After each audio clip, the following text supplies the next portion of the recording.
सुप्रभात। आज हम लोग कुछ परीक्षा उपयोगी समास के बारे में चर्चा करेंगे जो परीक्षाओं में विगत वर्षों में आए हुए हैं। इन समासों की बात करें, जिन समास के बारे में चर्चा करेंगे, जो पद हैं हमारे, ये 2019-20 की 10वीं की बोर्ड परीक्षा में पूछे गए प्रश्न हैं। ठीक है, देख लेते हैं किस प्रकार के प्रश्न पूछे गए हैं और किस तरीके से हमें आगे की तैयारी करनी है। अधिकतर समास जो है तत्पुरुष समास को हमें ध्यान में रखना है। तत्पुरुष समास से 2 या 3 शब्द पूछे जाते हैं आपके एग्जाम में, तो अच्छी तरीके से तत्पुरुष समास के भेदों के बारे में हम पढ़ लेंगे। हमने पढ़ लिया है। आज हम कुछ समास के बारे में बस चर्चा करने हैं कि किस तरीके के समास पूछे गए हैं परीक्षाओं में। तो देखिए, सबसे पहला है कुल श्रेष्ठ। विग्रह इसका कुल में श्रेष्ठ में आ रहा है।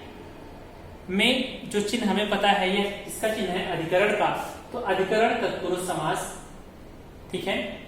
दूसरा है अष्ट सिद्धि। हमें पता है पहला शब्द यहाँ पर 8 आ रहा है अर्थात संख्यावाची है, तो संख्यावाची होने के कारण यह द्विगु समास है। तो विग्रह क्या हो जाएगा? 8 सिद्धियों का समूह या 8 सिद्धियों का समाहार, और समास का नाम हो जाएगा आपका द्विगु समास। ये सारे प्रश्न परीक्षाओं में पूछे गए हैं आपके। त्रिलोचन, 3 है लोचन जिसके, अर्थात शिव बहुव्रीहि समास।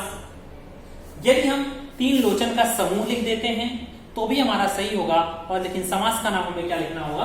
द्विगु समास। ठीक है, त्रिलोचन का समूह, 3 लोचन का समूह यदि हम लिख रहे हैं तो हो जाएगा आपका द्विगु समास। यदि इस तरीके से विग्रह किया जा रहा है, 3 है लोचन जिसके, अर्थात शिव बहुव्रीहि समास, तो जिस तरीके से आप विग्रह करेंगे उसी तरीके से समास का नाम भी हम लिखेंगे। ऐसा नहीं कि आपने 3 लोचन है जिसके, अर्थात शिव लिख दिया और यहाँ पर आपने लिख दिया 3 देख करके द्विगु समास, तो यह गलत हो जाएगा। ठीक है, तो जैसा हम विग्रह करेंगे वैसा ही नाम लिखेंगे। आगे है दान पात्र। विग्रह दान के लिए पात्र। समास हो गया आपका संप्रदान तत्पुरुष समास। कुल परंपरा, कुल की परंपरा।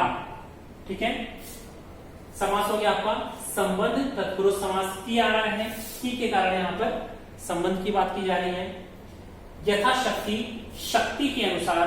कुछ शब्द जैसे आपने अव्ययीभाव समास में पढ़ा है, यथा, प्रति, हर, भर, आ, ऐसे शब्द यदि आ जा रहे हैं तो क्या होता है? मोस्टली वहां पर आपका अव्ययीभाव समास होता है। तो यथा यहाँ पर है, इसलिए यथा से ही पता चल जा रहा है अव्ययीभाव समास है, और विग्रह यदि हम कर दे रहे हैं तो शक्ति के अनुसार विग्रह हो जा रहा है इसका, और समास का नाम हो जा रहा है अव्ययीभाव समास।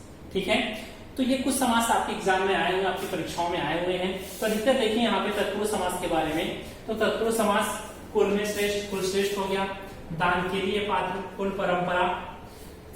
तो अधिकतर हमें ध्यान देना है कि तत्पुरुष समास के सारे वेदों के बारे में अच्छे तरीके से याद कर लेना है।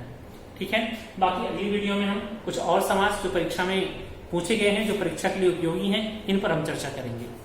धन्यवाद।